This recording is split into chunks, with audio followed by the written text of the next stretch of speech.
안녕하세요. 버린 자식에서 벗어난 자식이 된 30대 여자입니다. 부모는 아이가 처음으로 만나는 세상이라는 말이 있죠. 그리고 부모가 처음 만나는 세상을 제공함으로써 훗날 자식이 커서 본인에게 주어진 세상을 어떻게 변화시키고 또 그 세상을 대하는 삶의 자세가 달라질 수 있는 가능성이 높아지기도 합니다. 제가 태어나서 처음 만나는 세상은 글쎄요. 아마 냉탕과 온탕이라고 하면 정확할 것 같네요. 불행히도 저는 부모님 두 분이 사이가 그럭저럭 좋지도 못한 집안에 태어났어요. 제가 뭐라든 항상 대단하다, 훌륭하다, 우리 막둥이가 최고다라고 하는 아버지와 두 오빠들과 매번 저를 차별하고 딸은 키우기 성가시다는 말을 입에 달고 살던 어머니 사이에서 혼란스러운 어린 시절을 보냈거든요. 사람들이 각자 최초의 기억을 갖고 있잖아요. 저는 제 생애 최초의 기억부터 어머니께 사랑을 받은 적이 없는 것 같아요. 아마 제가 유치원에 들어가기 전 5살, 6살이었을 때 오빠에게 해준 생일 파티를 저도 해달라고 어머니께 말했는데 축하할 게 있어야 파티를 하지 라는 말을 들었던 게 정말 똑똑히 기억이 납니다. 그때는 그 말의 뜻도 잘 몰랐어요. 이해를 못했거든요. 그리고 어머니가 왜 나를 그렇게 무시하고 싫어했는지 또한 이해를 못했습니다. 애정을 갈구해도 애원해도 반항을 해봐도 돌아오는 건 싸늘한 시선과 폭언이기에 저는 점점 어머니에 대한 짝사랑에 지쳐왔습니다. 그러니 자연스럽게 누구보다 절 예뻐해주는 아버지와 사이가 더 돈독해졌죠. 근데 제가 아버지와 사이가 좋아지고 붙어있는 시간이 많아질수록 어머니는 더욱더 저를 미워하더군요. 저 봐라. 똑같이 생긴 것들이 붙어서 히덕거리는 거. 아유, 징그러. 야, 고정현. 너 숙제는 하고 TV 보고 있는 거야? 어머니는 늘 저와 아버지가 함께 있는 걸 보면 고개를 절레절레 젓고 한숨을 쉬고 혀를 끌끌 차고 간혹 속이 터지기 일보 직전의 사람처럼 손에 들고 있는 걸 던지기도 했어요. 같은 고씨들끼리 아주 사이가 좋네. 여기 있는 신씨는 서러워 죽겠다. 우연이랑 우재는 내 성 따라서 지을 걸 그랬어. 라든지 아버지께서 제가 타온 상장을 벽에 걸라고 하시면 뭐가 대단하다고 벽에 걸어? 아, 당신은 아들들 생각은 안 하지? 걔들이 보면 기죽어. 걸지 마. 라는 말을 하면서 면박을 주기 일쑤였습니다. 그나마 아버지가 있었기에 미운 오리 새끼를 넘어선 어머니가 내다버리고 싶은 오리 새끼 신세에 조금이나마 숨을 쉴 수 있었는데 그것도 아주 짧은 호흡일 뿐이었어요. 제가 중학교 3학년이 되고 얼마 지나지 않아 아버지께서 교통사고로 세상을 떠나시고 저는 어디 하나 마음 편히 기댈 곳이 없게 됐어요. 하지만 핑계 없는 무덤은 없다죠. 그 후에 제가 조금 더 컸을 때 당시 어렸던 저 혼자 몰랐던 저희 집의 비밀을 알 수 있었습니다. 18살이 됐을 때 작은 오빠에게서 들었어요. 아버지는 제가 태어나기 전부터 수도 없이 불륜을 저질렀고 돌아가셨을 때 일어난 사고도 그 당시 만나던 불륜 상대와 여행을 갔다가 난 사고였다는 걸 말이죠. 내가 정말 사랑하고 내게 가장 소중한 사람이 가족에게 최악의 잘못을 저질렀다는 걸 훗날 알게 된다면 여러분은 어떠실 것 같나요? 저는 끝없이 부정했습니다. 작은 오빠가 괜히 내게 거짓말을 하는 거다. 오빠들은 아빠랑 사이가 안 좋았으니까 아빠가 돌아가신 이후에도 이간질을 하는구나. 라고 절대 있을 수 없는 일이라고 생각했어요. 나중에 큰오빠가 아버지 불륜의 증거인 사진을 보여줬을 때야 그게 사실임을 인정할 수 있었네요. 어머니께서 오래전 사람을 붙여서 찍었던 사진이었고 아버지가 돌아가신 후 다 없애버렸는데 하나 남은 걸 큰오빠가 보관했다고 하더라고요. 아버지에게 배신감과 함께 대체 무슨 생각으로 그런 짓을 저지르는 건가 하는 원망, 그리고 동시에 어머니에 대한 연민의 마음이 들더군요. 왜 어머니가 늘 제 얼굴을 보고 지 아빠 똑 닮아가지고라고 하면서 눈을 흘겼는지 조금이나마 그 이유를 알게 됐어요. 근데 이게 속이 시원하다고 해야 할지 아니면 인간적으로 이해가 됐다고 할지 아니 의문은 풀렸지만 이해는 하지 못했습니다. 저는 제가 원해서 아버지를 닮은 것도 아니고 그 일들을 다 알고서 아버지 곁에 붙어 살았던 게 아닌데 고작 아버지 얼굴을 닮았다는 것 하나로 어떻게 본인의 딸을 다른 자식들과 차별하고 미워할 수 있냐는 말입니다. 아무리 제가 제 처지를 인정하고 익숙해지려고 해도 순간순간 정말 이 집에서 나가버리고 싶다, 어딘가로 사라져버리고 싶다라는 생각이 들 때가 무수히도 많았어요. 어머니께서는 동네에서 화장품 가게를 하셨는데 저는 이미 초등학생 때부터 어머니 대신 가게를 봤어요. 어머니가 놀러 나가시고 일하기 싫은 날이면 늘 제게 카운터에 앉아서 하루 종일 가게를 지켰습니다. 초등학생이 가게를 보다니 거짓말 같으시죠? 슬프지만 사실이에요. 종종 근처 가게에 있는 어른들이 와서 제 밥도 챙겨주시고 간식도 챙겨주셨죠. 그렇게 이르게 일을 했어도 저는 용돈 한 푼은커녕 오히려 제 잘못이 아닌 일로 쥐잡듯이 잡히기 일쑤였어요. 제가 가게를 보고 있을 때마다 아주 자주 어김없이 그걸 알고 온 큰오빠는 말리는 저를 밀치고 계산대에 있는 현금을 챙겨갔거든요. 큰오빠는 어머니에게 말하면 죽는다는 말을 하고 10,000원짜리 몇 장을 들고 사라졌습니다. 그리고 어머니가 가게에 오시면 혼나는 건 오빠가 아니라 저였어요. 이 기집애가 제대로 하는 일이 없어. 이게 얼마가 빈 거야? 큰오빠가 가져갔다니까요. 내가 계산을 잘못한 것도 아니고 내가 돈을 숨긴 것도 아닌데 왜 나한테만 그러는데요? 뭘 잘했다고 큰 소리야? 야, 내가 널 왜 여기다 데려다 놨는데 네 오빠가 와서 돈 빼간다고 해도 그걸 그대로 내어줘? 그럴 거면 너 말고 허수아비를 가져다 놓지. 너 이거 어떻게 할 거야? 하루 매출을 뜯겼는데. 그럼 훔쳐간 학생 부모님 모셔오면 되겠네요. 아니지, 엄마잖아요. 그 부모님이. 훔쳐간 건 오빠인데 왜 내가 책임을 져요? 부모인 엄마가 져야지. 저도 수십 년간 계속된 어머니의 터무니없고 부당한 행동에 진절머리가 나서 마냥 당하지만은 않았어요. 반항도 하고 무시도 하고 고등학교 입학하고 입시를 준비하면서도 어머니는 제게 학교가 끝난 후에는 늘 화장품 가게를 보라고 하셨어요. 근데 제가 공부해야 한다고 할 때마다 어머니는 너는 네 애비 닮아서 분명 머리가 나쁠 거라 공부해봤자야. 됐으니까 가게나 봐. 나중에 졸업하면 가게 아르바이트 정도는 시켜줄 테니까. 라고 말씀하셨죠. 제가 미쳤나요? 분명히 하루 종일 가게에서 일을 해도 푼돈밖에 안 줄게 뻔한 어머니 화장품 가게에서 일을 하라니. 저는 정말 당장 죽지도 못하면 길을 써서라도 집에서 벗어나고 싶었어요. 대학은 네 팔자에 없다는 말을 무참히 깨버리고 저 혼자 스스로 서고 싶었습니다.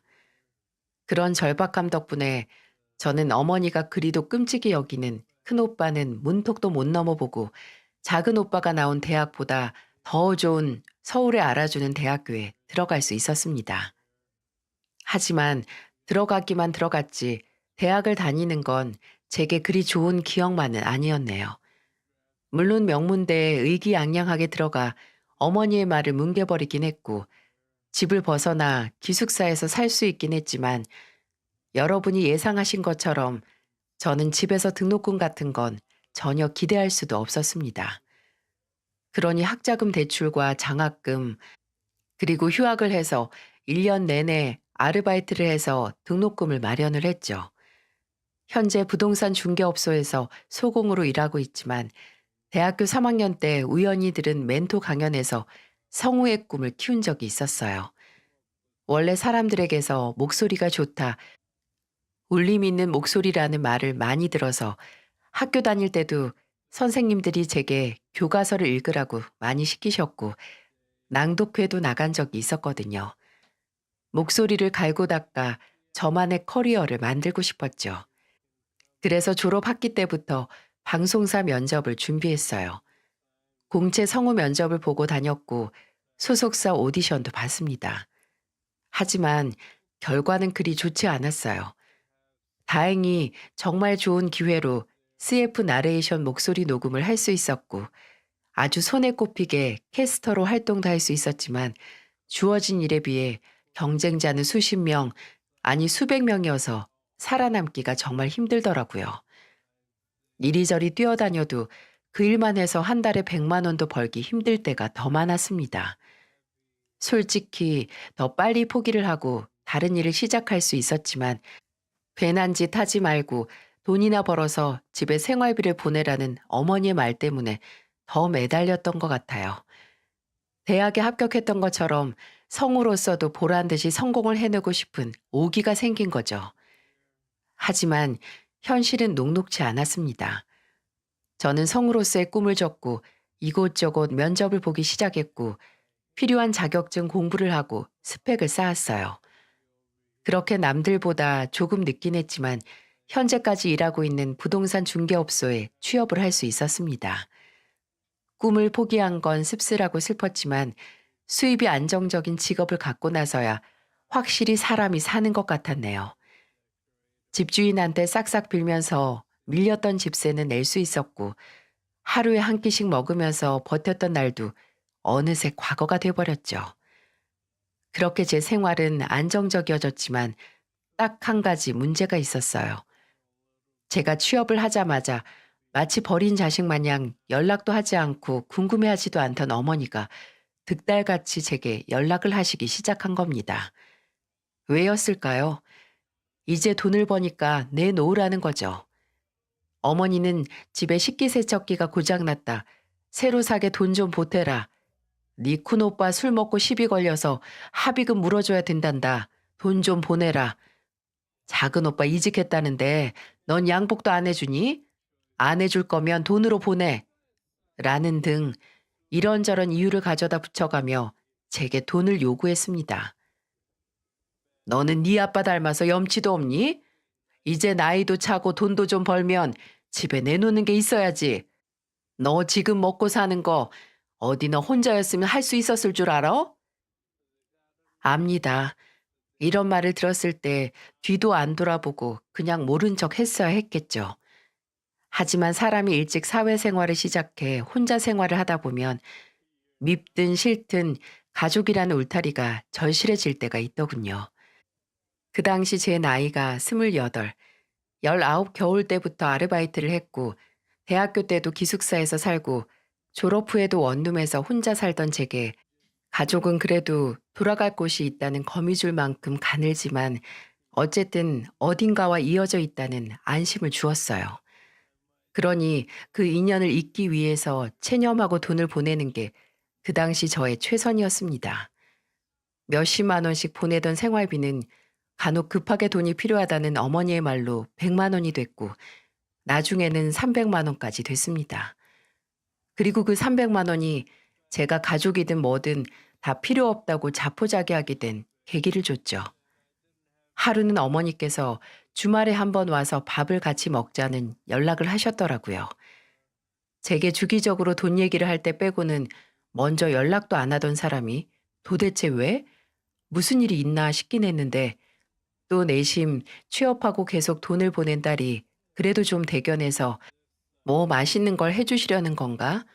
하는 어리숙한 착각을 했습니다. 참, 저도 순진하다 못해 너무 안일했죠. 어머니의 초대에 응해 집에 가보니 뭐 특별한 건 없었지만 아무튼 어머니는 먼저 밥을 해주셨고 식사가 끝난 후에 커피를 내어주시며 본론을 꺼내셨어요. 우재가 결혼한단다. 지 형보다 먼저 가지 말라고 했는데도 지금 당장 해야겠대. 그냥 지들끼리 알아서 한다고 하는데 또 아들 가진 입장에서 땡전 한 푼 안 내줄 순 없지 않니? 그러니까 말인데 너 나 300만 주라. 네 오빠 결혼할 때 그래도 혼수라도 해주게. 네? 엄마, 내가 지금 300이 어딨어요. 저번 달에 엄마 냉장고 바꾼다고 했을 때 보내드린 돈 때문에 안 그래도 마이너스인데. 넌 언제적 얘기를 아직도 하니?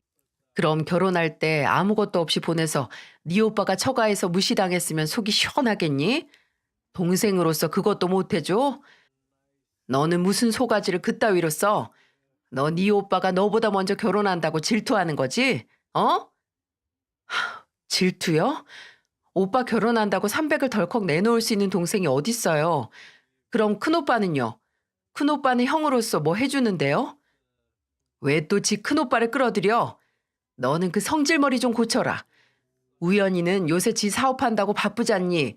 돈도 들어갈 곳이 많고. 맞네. 그래, 많겠죠. 쓸 돈 하나 없으니까 아직도 동생이 엄마한테 준 돈으로 생활하겠지. 엄마 진짜 답이 없네요. 어떻게 날이 갈수록 더 심해져요? 아직도 내가 그렇게 미워서 괴롭히고 싶어요? 죽은 아빠 닮아서? 엄마 두고 딴 여자 만나서 다닌 아빠 닮아서? 어머, 왜 네 애비 소리가 나와? 너 그냥 돈 주기 싫으면 싫다고 해. 네, 싫어요. 내가 오빠들한테 뭘 받은 게 있다고 아직도 오빠들 뒷바라지를 해야 돼요. 그렇게 예쁜 아들, 엄마가 돈 벌어서 결혼시켜요. 버린 자식한테 받아서 하지 마시고요. 그렇게 그 후로 계속되는 어머니의 금전적인 요구를 거진 다 거절했습니다. 오빠가 결혼하니 돈을 내놓으라는 말에 홧김에 모두 거절하긴 했지만 그럴 때마다 어머니의 폭언을 들어야 하긴 했어요. 하지만 솔직히 시원하긴 했네요. 제가 보내는 돈을 당연하다 못해 마땅하다고 생각하던 어머니에게 알맞은 벌이라고 생각을 했죠. 하지만 그만큼 공허하고 쓸쓸한 것도 사실이었어요. 제가 돈을 보내지 않으니 어머니는 그전보다 더 자식으로 저를 생각을 안 하셨어요. 제가 어머니 댁에 있던 제 물건을 가지러 간 날, 일단 현관문 비밀번호가 다르더라고요. 아마 제가 계속 돈을 달라는 말을 무시하고 보내지 않았을 때 바꾸셨던 거겠죠. 어처구니가 없고 서러웠어요. 진짜 돈이 아니면 나는 자식으로서 아무런 가치가 없는 거였구나 하는 생각에 넌덜머리가 났습니다. 그리고 제가 가장 외롭고 서러운 시기에 만났던 게 바로 지금의 제 남편이에요. 남편은 제가 일하는 부동산의 동료의 소개로 만나게 됐죠. 동료의 오래된 동네 친구였던 남편은 그 당시 먼저 일하던 회사를 그만두고 재취업을 준비하던 한마디로 백수였는데 제가 정말 조건 다 필요 없고 그냥 정말 착하고 책임감 있고 사람으로서 의리가 있는 사람을 만나고 싶다고 하니 동료가 남편을 소개시켜 줬던 거였어요. 남편은 애정을 비롯한 무수히 많은 결핍들을 가진 제게 처음으로 정말 온전한 애정을 준 사람이었습니다. 부모님께서 큰 찜질방을 운영하시는 덕분에 30 중반까지 쪼들리지 않고 재취업 준비를 하던 남편이었지만 아무래도 나이가 꽉 찼음에도 직업이 없는 사람과의 연애가 불편할 수 있잖아요. 하지만 남편은 그런 불편함을 다 잊게 할 만큼 무수한 장점을 갖고 있는 사람이었어요. 일단 요리를 정말 잘해서 주말마다 어느 때는 제가 퇴근하고 저녁에 제 집에 와서 여러 가지 음식을 만들어서 제 미각을 즐겁게 해줬죠. 제가 정말 스쳐 지나가는 말로 TV를 보다가 어, 저거 정말 맛있겠다 라고 하면 며칠 후 레시피를 어디서 배워오는 건지 뚝딱 만들어서 제게 대령했고요. 한 번은 제가 건강검진을 받고 식단을 조절할 때가 있었는데 취업 준비하느라 바쁜 사람이 어떻게 시간을 냈는지 식단에 맞춘 도시락을 3달 내내 만들어준 적도 있었어요. 이러니 어찌 취업 준비생이라는 게 문제가 될 수 있었겠어요? 희준 씨는 어떻게 요리를 이렇게 잘해? 원래 레시피를 봐도 그 맛이 나오기가 어렵잖아. 혼자 살면서 해먹어 버릇돼서 그런가? 나도 혼자 산지 꽤 오래됐는데 그런 재주는 안 생기던데? 재주가 없으면 어때? 이제 평생 내가 해주면 되는데. 정연이는 그냥 맛있게만 드세요. 내가 해준 음식 세상 맛있게 먹는 거, 그게 재주야. 그 표정을 보면 내가 또 만들어주고 싶게 만들잖아. 또 남편은 시간이 날 때마다 제가 퇴근하는 시간에 맞춰 저를 데리러 와서 차로 저를 집까지 데려다 줬고 제가 집에 없는 틈을 타 제 자취방에 가서 청소를 하기도 했어요.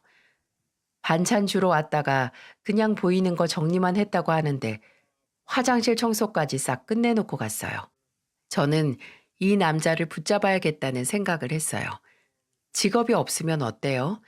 제가 먹여 살려도 되는 거고, 이 사람은 진지하게 제게 내조를 하면서 살 생각까지 하고 있는데, 저희는 연애 1년 만에 결혼을 약속했어요. 아직 취업이 안 된 상황에서 결혼까지 하면 제게 너무 미안하다고 하는 남편에게 결혼식도 정말 작게 해도 상관없고, 저나 남편이 사는 자취방에서 신혼을 시작해도 상관없다고 했어요. 저는 남편과의 결혼이 잘못되지 않을 거라는 걸 믿어 의심치 않으니까 그저 한순간이라도 빨리 남편과 가족이 되고 싶다고 했습니다. 남편은 그런 제 말에 이윽고 알겠다고 하면서 제 믿음에 꼭 보답하겠다고 맹세까지 했죠. 그리고 저희는 결혼을 준비했어요. 시부모님은 정말 좋은 분들이었습니다. 제가 남편과 결혼을 하겠다 인사를 드리러 갔을 때 제게 정말 미안해 하셨어요. 어떻게 이런 놈을 데려갈 생각을 하냐고 정말 괜찮겠냐고 하시더군요. 제가 그런 시부모님에게 남편 하나 먹여 살릴 자신이 있다고 하니까 시아버지는 당황하신가 동시에 아주 호탕하게 웃으시면서 남편에게 너는 진짜 복받은 놈이라고 하시고 시어머니는 제게 잘하라고 등짝을 치셨죠. 나중에 시부모님이 하시는 찜질방에도 남편과 함께 갔었는데 그때마다 정말 잘해주셨어요. 제가 계란을 다 먹으면 감식초를 바로 가져다 주시고 그걸 또 다 먹으면 라면 끓여줄까라고 하시고 또 제 입이 쉬고 있는 걸 보시면 핫바를 데워와서 손에 꼭 쥐어주셨어요. 마치 손주들을 끊임없이 먹이는 할머니처럼 저를 용의주시하시며 챙겨주셨죠. 또 제가 사는 자취방에 반찬도 보내주시고 남편에게서 제가 집에서 쓰는 전기장판이 망가졌다는 걸 들으셨는지 정말 좋은 온수매트도 사서 보내주기도 하셨어요. 저는 남편 덕분에 이렇게 좋은 시부모님을 만났는데 문제는 저는 남편에게 그만큼 좋은 처가를 제공할 수 없는 거였네요. 남편은 이미 제 집안 사정을 모두 알고 있긴 했습니다. 얼마나 사이가 안 좋고 제가 평생 무슨 취급을 받고 살았는지. 남편은 저만 동의한다면 저희 집에는 아예 안 알리고 정말 작게 식만 올려도 괜찮다고 했어요. 시부모님도 모두 이해하실 거라고 말이죠. 저는 몇 날 며칠을 고민했습니다. 거의 연락을 끊다시피 한 어머니께 제 결혼을 알려야 하는지 아니면 뭐하러 알리냐, 좋은 소리는 어차피 못 듣고 해방을 놓을지도 모르는데 라고 하면서 모른 척할지 말이죠. 제가 그렇게 고민을 하는데 이게 무슨 일이죠? 타이밍이 뭔지 어머니께서 먼저 제게 전화를 하시는 게 아니겠어요? 저는 조심스럽게 전화를 받았고 어머니는 다짜고짜 찢어지는 듯이 고함을 질렀어요. 너는 어떻게 된 게? 결혼한다고 이 애미한테 언질이 한 번이 없어? 내가 그 소리를 남한테 전해드려야겠어? 순간적으로 너무 당황했어요. 대체 어디서 들으신 거냐고 묻자 예전에 제 초등학교 동창 엄마를 우연히 동네에서 만나서 들었다는 겁니다.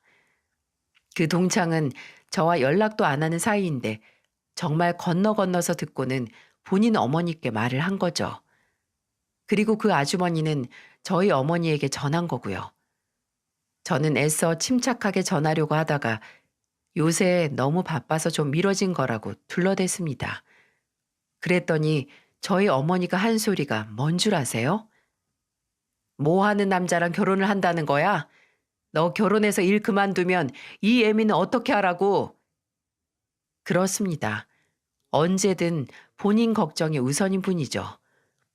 저는 한숨을 푹 쉬고 남편은 지금 취업 준비 중이라고 대답을 했어요. 그랬더니 어머니 목소리가 한 옥타브 더 올라가더군요. 뭐? 아니 너 지금 백수랑 결혼을 한다고? 그 말이야 지금? 네가 단단히 미쳤구나. 아주 단단히 홀렸어. 너 백수랑 결혼하면 지금보다 배로 돈을 써야 할 텐데 그럼 우리 집안은 어떻게 하니? 고작 백수 자식이랑 결혼하면 우리 집안은 누가 먹여 살려? 엄마, 저 집안 일으키려고 엄마나 오빠들한테 돈 보내려고 결혼하는 거 아니에요. 제가 좋고 같이 살고 싶은 사람이 생겨서 하려는 거라고요. 내가 정말 이래서 엄마한테 나 결혼한다 말하기 꺼려지는 거라고요. 지금 나 팔아서 무슨 장사예요? 내 결혼식까지 계속 그런 헛소리 하실 거면 차라리 결혼식에 오지 마세요. 그냥 저 천의 고아인 것처럼 친정 없는 상태로 결혼할 테니까. 제가 단호하게 못을 박으니 어머니는 한동안 조용했어요. 아무 말이 없으셔서 그냥 전화를 끊으려고 했는데 갑자기 어머니께서 아니다, 아니야, 알겠어. 내가 너무 놀래서 그랬다. 그래, 하고 싶으면 해야지. 상견례 날짜는 잡았니? 라고 태세 전환을 하시더군요. 미심쩍긴 했지만 그래, 형식상 결혼식에 참석을 시켜야겠지라는 생각에 날짜랑 장소가 정해지면 다시 연락한다고 하고 끊었어요. 어머니는 알겠다고 저만 믿으라는 실없는 소리를 하셨고요. 근데 저는 정말 어머니를 믿어야 했습니다. 저희 어머니가 어디로 튈지 모르는 시한폭탄 같은 존재라는 걸 믿어야 했어요. 어머니는 상견례 날 저와 남편의 결혼에 관련된 얘기보다는 시부모님의 찜질방에 더 관심을 보이셨어요. 제게 아무런 말을 듣지 못했던 어머니는 상견례 자리에서 시부모님께서 규모가 큰 찜질방을 소유했다는 걸 알고 주구장창 그 소리만 하셨어요. 어머, 나 거기 어딘 줄 알아요. 거기 좀 낡긴 했어도 꽤 크던데 처음에 열 때 돈이 한두 푼 들어간 게 아니겠어요. 네? 네, 뭐 그렇죠. 근데 거기 하루 매출이 얼마나 돼요? 얼마나 벌어야 유지가 되려나? 그래도 크기가 있는데 그 정도면 애들 신혼집은 문제 없겠네요. 뭐 아파트 정도는. 엄마, 그만 좀 해요. 어머님, 아버님, 죄송합니다. 예, 네가 사과하니까 내가 괜히 이상한 사람 같잖아. 얘가 좀 이래요. 남들 눈치를 너무 본다니까요. 얘 오빠들은 날 닮아서 배짱이 두둑한데 얘는 이상하게 자신감이 없어요.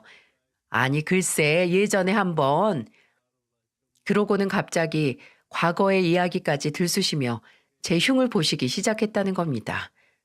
믿어지시나요? 상견례 자리에서 딸 자식 욕하는 친정엄마. 분위기는 어색하다 못해 처참했어요. 어머니는 딸 욕이나 하고 있고 오빠들은 정말 한마디도 없이 쩝쩝거리면서 음식과 술을 동내고 있고 얼굴에 열이 몰리는 게 온몸으로 느껴졌어요. 그리고 터지다 못해 녹아내릴 것 같았죠. 저는 마치 성게 껍질을 삼키는 기분으로 참고 참다가 결국 터졌습니다. 지 아버지가 그랬거든요. 그저 지밖에 모르고 집에는 정 한 토를 안 붙이고. 그만 좀 하세요. 제발 그만 좀. 어머 저게 왜 저래? 너 미쳤니? 여기가 어디라고? 그런 엄마는 여기가 어딘데 그런 소리 하고 있어요. 엄마 나와요.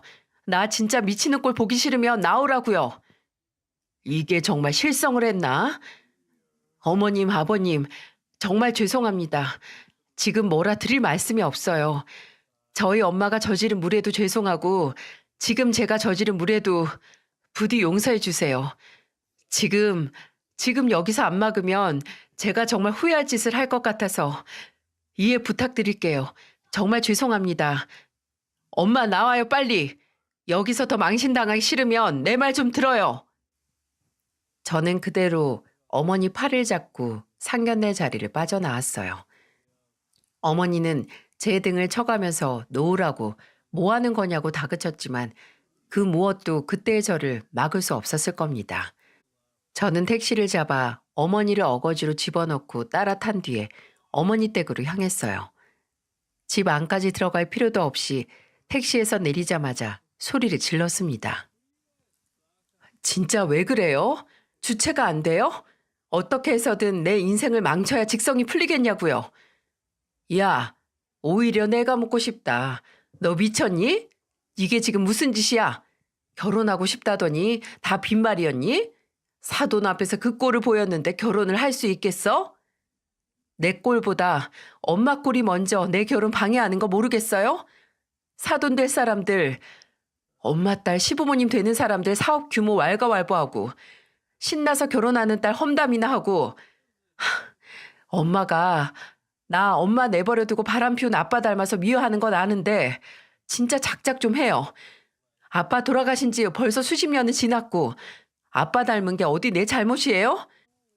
죽은 남편을 원망해서 아무런 잘못 없는 딸을 추접스럽게 여태까지 미워하는 엄마가 세상 천지에 어디 있어요.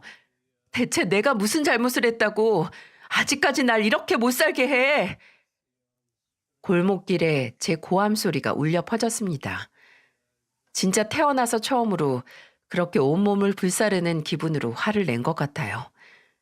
아마 그동안 겪어온 수십 년의 세월에 걸친 제 울분이 터진 거겠죠. 저는 저를 멍하니 쳐다보는 어머니에게 낮게 마지막 경고를 했습니다. 내 결혼식에 참석을 하든 말든 그건 엄마 자유인데 더 이상 조금이라도 내 인생에 방해될 거면 아예 오지도 말아요. 내가 뭐 많은 거 바랬어요? 어차피 없었던 것보다 못했던 가족. 이제 와서 핏줄 노릇하는 것도 우습잖아요. 제발 나한테 도움 주는 건 꿈에도 바라지 않으니까 방해만 말라고요. 저는 아직도 충격을 받았는지 입 뻥끗도 못하는 어머니를 추운 길가에 그대로 내버려두고 뒤돌아 제 집으로 돌아갔어요. 그리고 어느 정도 진정이 됐을 때 남편에게 연락을 하고 시부모님께 따로 찾아가 사과를 드렸어요. 남편이 수습을 한 건지 제 가정사에 대해 잘 설명을 한 건지 시부모님께서는 제게 괜찮다고 하시며 오히려 저는 괜찮냐고 물어보셨어요. 남편과 저는 그해 10월에 무사히 결혼식을 올렸습니다. 저희 가족이요? 참석은 했어요. 어머니는 꼭 본인이 원하는 한복을 맞춰야 한다고 실랑이를 했고 큰오빠도 입고 갈 양복이 필요하다고 한 차례 저를 짜증나게 했지만 그래도 결혼식에 참석은 해서 조용하게 지나갔습니다. 그리고 제가 한번 미친 것처럼 굴어서 그런지 그 후로 딱히 그전만큼 사람 속을 뒤집는 사고는 치지 않았습니다. 그 전에 비교해서이지만은요. 남편과 저는 방 2개짜리 작지만 신축인 깔끔한 빌라에서 신혼생활을 시작했어요. 시댁에서는 아직 경제활동이 없는 남편을 위해 2억을 지원해 주셨고 그 돈은 빌라 전세금과 혼수에 보탰었죠. 어머니는 처음 저희 신혼집을 구경하러 쳐들어 오셨을 때 헛웃음을 치며 아이고 찜질방에서 남는 돈이 얼마 없나 보다 라고 해서 짜증이 치밀게 했지만 제가 바로 10원 한 푼 안 준 사람이 할 얘기는 아니죠 라고 했더니 입을 꾹 다물고 댁으로 가셨습니다. 그래도 시작이 지저분했던 결혼은 다행히 시간이 흐르면서 점점 빛을 찾았어요. 결혼하고 1년 뒤에 남편은 목표로 하던 대기업 연구원으로 입사를 할 수 있었고 그리고 반년 후에 제가 임신을 해서 딸을 낳았어요. 저는 이전의 상처를 딛고 잊어가면서 제가 정말 원하던 가족의 형태를 남편과 딸과 함께 만들어갔습니다. 결혼 생활 8년 동안 어머니나 오빠들의 태클이 아예 없었던 건 아니었어요. 큰오빠는 본인 사업에 투자하라고 거의 1년 동안 제 남편을 들들 볶았고 어머니는 이제 대기업 다니는 사위 생겼다고 사위 이름 팔아가면서 동네 사람들한테 돈을 빌리고 다니기도 했습니다. 필시 그 돈은 큰오빠 사업 자금으로 쓰였던 거였을 거예요. 저는 이전만큼 물렁하지 않았기에 어머니나 오빠가 도움을 요청하고 아니다 싶으면 모두 단박에 거절을 하고 모른 척 했고요. 알아서 하라고요. 저도 지켜야 할 내 가족이 생겼기에 이전만큼 한심하게 당하고만 있지 않았어요. 한 번은 정말 마음 단단히 먹고 술 먹고 집에 찾아온 오빠를 상대로 경찰도 불렀었습니다. 다음 날 어머니가 입에 담지도 못할 쌍욕을 제게 했지만 개의치 않았어요. 어머니가 본인 자식인 오빠를 지키는 것처럼 저도 집에 있던 제 딸을 지켰던 거니까요. 하지만 그렇게 애매하고 불안하게 이어오던 인연, 아니 하늘이 점 찍어준 악연을 한순간에 뒤집어 엎어 청산하게 된 사건이 터지고야 말았어요. 그 사건의 시작은 모순적이게도 경사와 같은 일에서부터 시작이 됐죠. 8년의 노력 끝에 남편과 저는 방 3개짜리 아파트를 자가로 마련할 수 있었어요. 대출을 조금 끼긴 했지만 마침내 마련한 저희 가족의 보금자리였습니다. 이사 날짜가 하나둘 다가오면서 저도 남편도 그리고 어린 딸도 새로운 집에서 새로운 시작에 들떠 있었어요. 근데 초대받지 못한 손님이 찾아온 거예요. 바로 어머니였습니다. 한동안 연락이 없었던 어머니는 조금 살이 빠지고 또 굉장히 정신이 없어 보였어요. 제가 현관문을 열자마자 부산을 떨며 들어온 어머니는 무슨 말을 하려다가 군데군데 짐이 빠져 있고 상자가 쌓여 있는 집안을 둘러보더니 입을 여셨죠. 뭐야? 너 이사 갔니? 네, 25일 날에 가요. 왜? 어디로?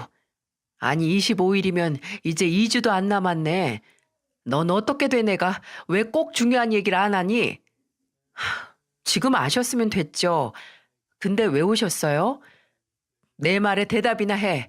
어디로 가는데? 너 혹시 집 샀니?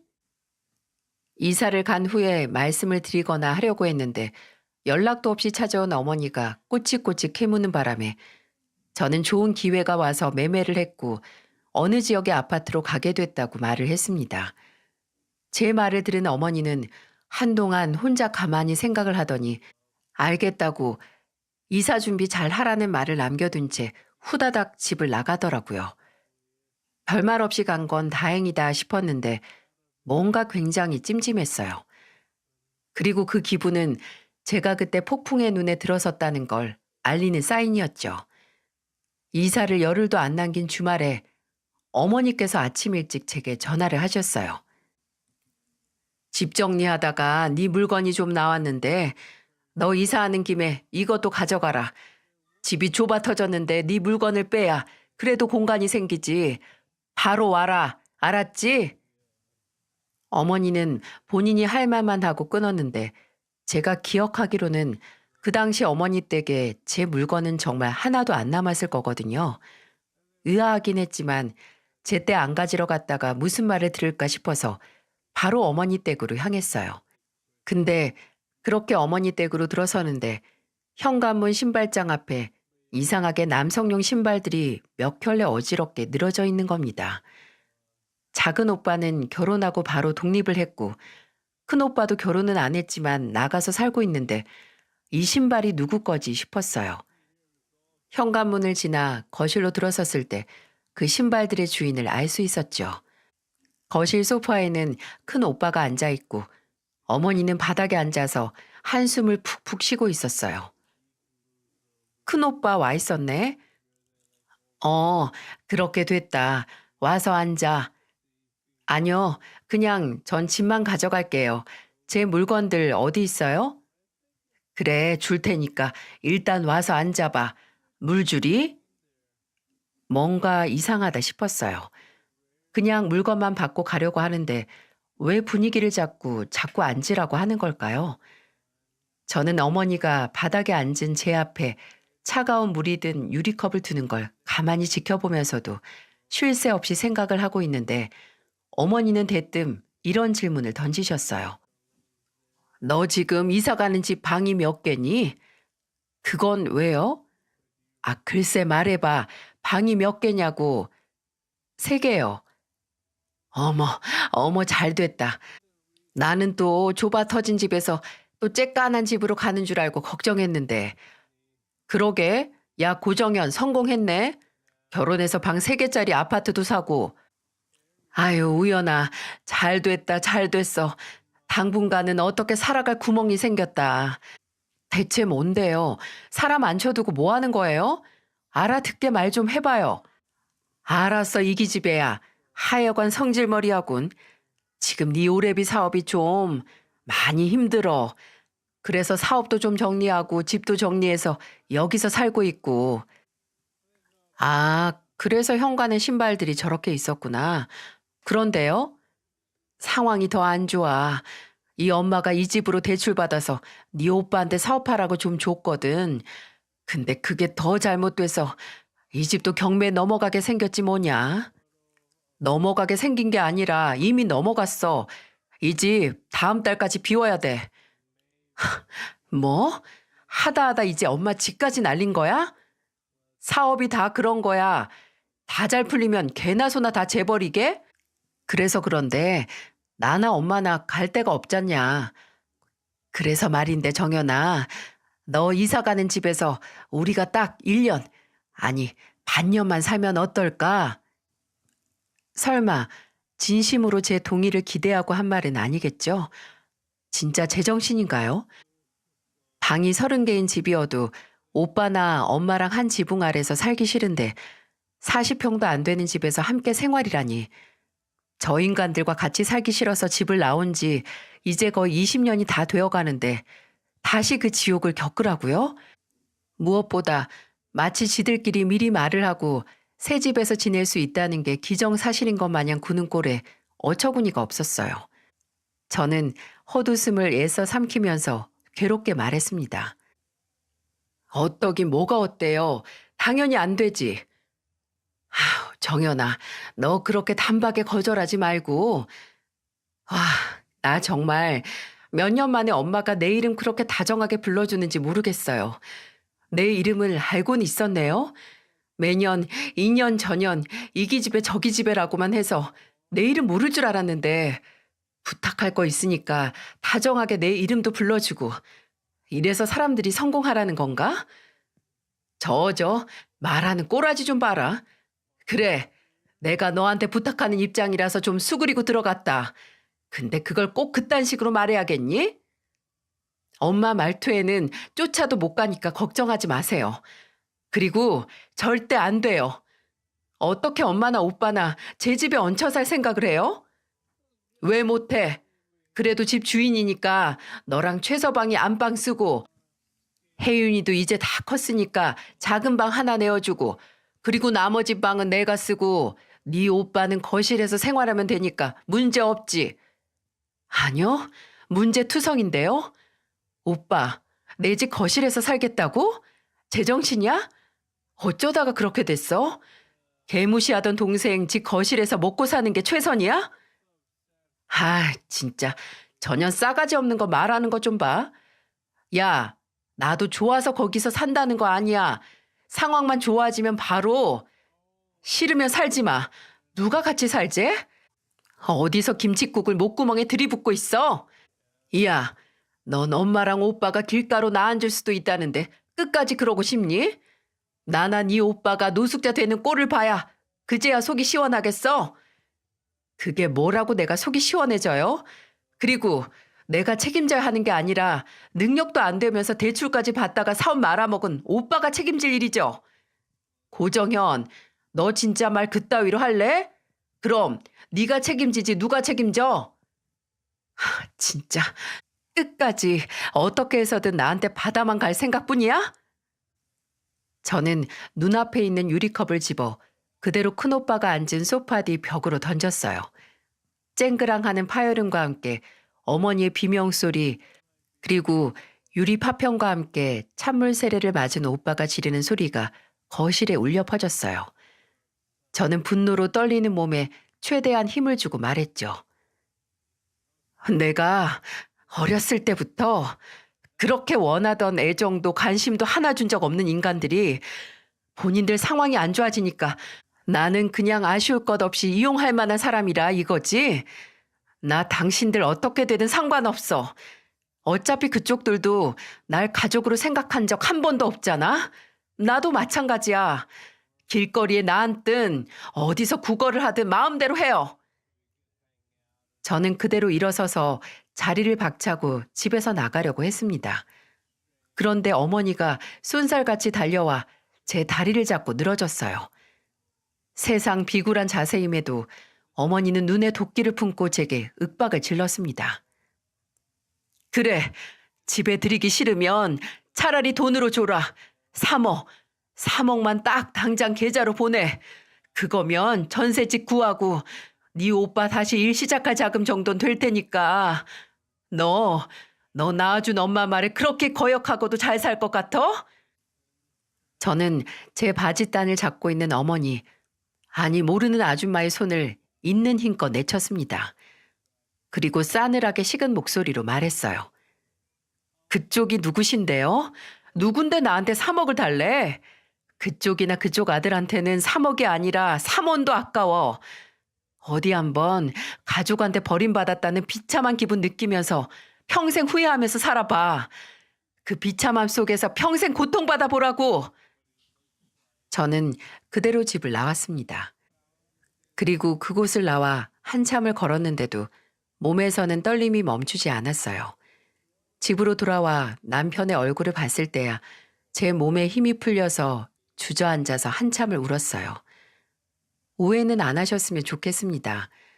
그건 가족과 연을 끊었다는 슬픔에서 오는 눈물이 아니라 그동안 그런 인간들한테 내 인생을 낭비했던 지난 날들에 대한 후회와 그런 나 자신에 대한 연민에서 오는 눈물이었어요. 그리고 이제야 정말 완전히 끝났다는 안도의 눈물이기도 했고요. 무슨 일인지도 모르고 일단 저를 꼭 안아주는 남편의 품에 한참을 안겨 있다가 진정을 한 뒤에 제게 있었던 일을 설명했어요. 그리고 남편의 휴대폰에서도 어머니와 오빠들의 번호를 모두 차단하고 부동산과 이삿짐 센터에 전화를 해서 간곡한 끝에 이사를 앞당겼어요. 저희는 예정보다 5일 먼저 새 집에 들어갔습니다. 그 후에도 모르는 번호로 수십 통의 전화가 와 있었고 협박성 문자가 와 있었어요. 물론 어머니와 그 큰오빠였던 인간이었죠. 후회할 거다. 이사 간 집 알아내면 바로 찾아간다 에서부터 진짜 다시 생각도 하기 싫은 심한 욕설까지 담긴 문자가 100개가 넘게 쌓여갈 때쯤 저는 답장으로 문자 한 통을 날렸습니다. 협박성 문자와 모욕적인 내용은 모두 경찰에 넘겨 고소할 테니까 혐의 입증하고 싶으면 더 보내보라고 말이죠. 찾아오면 스토킹으로도 고소한다고 했습니다. 한동안 제 휴대폰은 잠잠했고 이틀 정도 있다가 아예 애원조로 바뀐 문자가 오더군요. 5천만, 딱 5천만 주면 앞으로 연락도 안 하고 찾아가지도 않겠다고 했어요.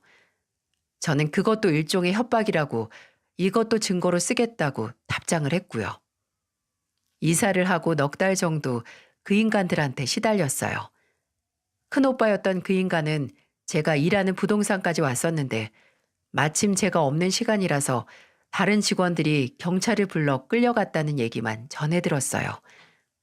그리고 나중에 작은 오빠를 통해서 그 두 사람은 끝내 그 집에서 강제로 나와야 했고 작은 오빠가 빌려준 돈으로 원룸을 얻어 둘이 같이 살고 있다는 게 제가 들은 한때는 가족이었다고 생각을 했던 사람들의 마지막 소식이었습니다. 작은 오빠도 그 월세 자금을 빌려주고 2번 다시 연락하지 말라고 했다고 하더라고요. 작은 오빠와는 개인적인 연락도 안 했던 터라 몰랐는데 알고 보니 작은 오빠가 일찍 결혼을 결심한 것도 결혼을 함으로써 바로 독립을 한 것도 다 그 두 모자와 한시라도 빨리 떨어져서 살고 싶어서였대요.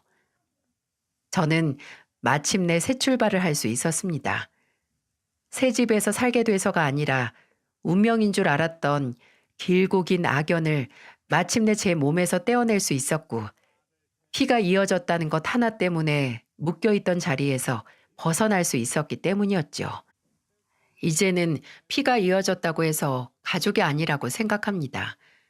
가족은 처음부터 연결이 되어 있었든 아니면 후천적으로 스스로 찾아내 형성을 하든 그 어떤 형태로든 나를 있는 그대로 인정해주고 사랑해준다면 그게 가족이라고 불릴 자격을 갖출 수 있는 거겠죠. 말도 안 되는 이유를 붙여가면서 상대방을 미워할 이유를 만들어내고 필요할 때만 갈취하듯 도움을 받는 게 어떻게 가족이라고 불릴 수 있을까요? 고작 몸속에 돌고 있는 피를 공유했다는 이유 하나만으로요. 저는 저 스스로 나를 있는 그대로 사랑해주는 가족을 찾아냈어요. 그리고 이제 그런 가족들 틈에서 온전한 사랑을 받고 또 베풀며 살아가겠죠.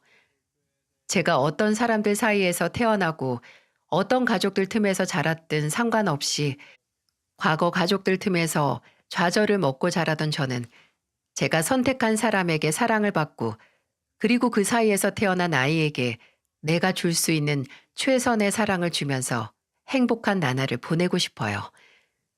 이 이야기를 들어주신 여러분께서도 꼭 피로만 이어진 가족이 아닌 내게 온전히 사랑을 주는 가족들 틈에서 행복하시길 바랍니다. 끝까지 함께 해주셔서 정말 감사합니다.